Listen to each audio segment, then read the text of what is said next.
¿Qué tal? Les habla la Academia Jurídica Boliviana. Hoy nos vamos a meter de lleno en un tema que, de una forma u otra, nos toca a todos, la propiedad de un inmueble.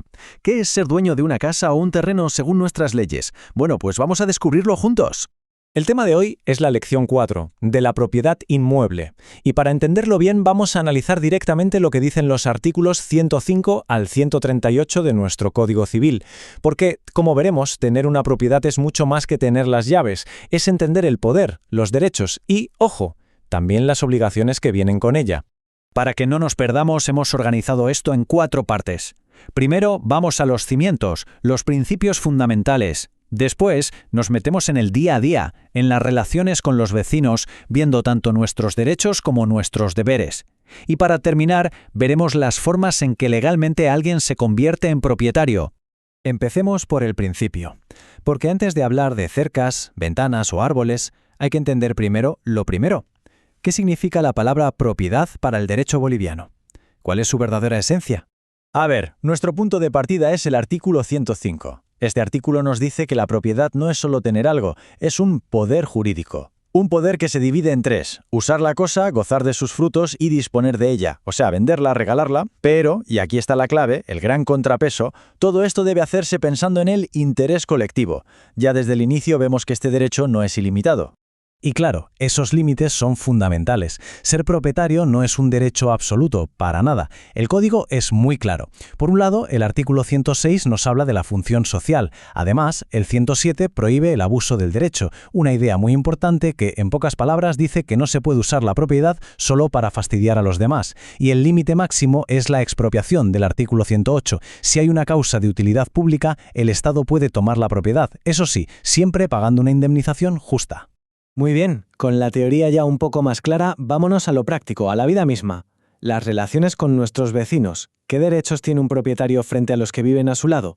Esa es la pregunta del millón, ¿a que sí? Es la que genera la mayoría de los conflictos. ¿Dónde termina exactamente mi terreno y dónde empieza el de al lado? Por suerte la ley nos da unas cuantas pistas bastante claras para trazar esa línea. A ver, repasemos algunos de estos derechos clave que protegen nuestro espacio. Por ejemplo, el artículo 114 es súper directo. Se puede cercar la propiedad. Si los límites no están claros, el 113 permite exigirle al vecino que se definan de una vez por todas.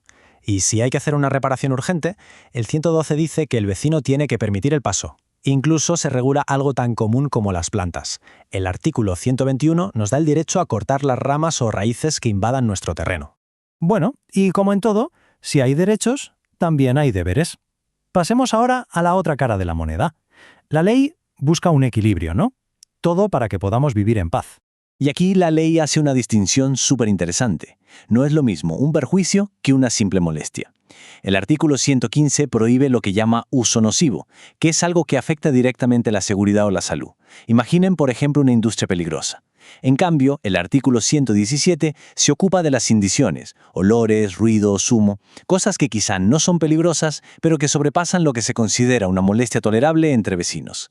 Y fíjense hasta qué punto llega el detalle de la ley para evitar problemas. El artículo 120 nos da distancias exactas para plantar árboles. Para los de tallo alto, como pinos, 3 metros de la línea divisoria. Para los medianos, 2 metros. Y para arbustos, solo 1 metro. La regla es simple. Si no se cumple, el vecino puede exigir que se saquen.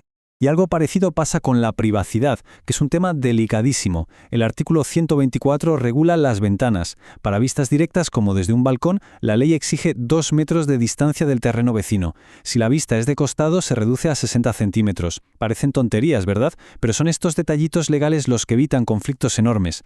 Y la lista de deberes no termina ahí, y casi todos se centran en la seguridad de todos. Por ejemplo, el artículo 116 nos obliga a reparar edificios en ruina para que no sean un peligro. El 119 establece distancias para obras como hornos o depósitos. Y algo tan básico como el agua de lluvia. El artículo 126 dice que cada uno debe construir su techo de forma que el agua caiga en su propiedad o en la calle, pero nunca en la del vecino.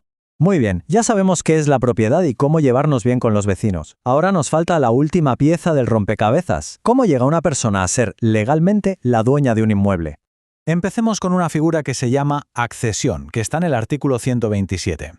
El principio es bastante lógico. El dueño del suelo es también dueño de todo lo que se construya o se plante encima, o incluso debajo. Ya saben, como dice el viejo principio legal, lo accesorio sigue la suerte de lo principal. Pero, ¿qué pasa si alguien construye en un terreno que no es suyo? Bueno, aquí el artículo 129 le da al verdadero dueño dos opciones sobre la mesa. O se queda con la construcción, pagando su valor, claro, o le exige al que construyó que la quite y deje todo como estaba, corriendo con todos los gastos. Y llegamos a una de las figuras más interesantes del derecho civil, la usucapión. Quizá la conozcan como prescripción adquisitiva. Básicamente es la idea de que se puede llegar a ser dueño de una propiedad por el simple paso del tiempo, siempre y cuando se haya poseído de forma continua y a la vista de todos. Bueno, el código nos habla de dos tipos principales. Está la ordinaria, que es de 5 años, pero para esta se necesita buena fe y un título idóneo, o sea, un papel que, aunque tuviera algún fallo, hizo creer a la persona que era la dueña. Y luego está la extraordinaria, de 10 años. Aquí ya no importa si había buena fe o un título.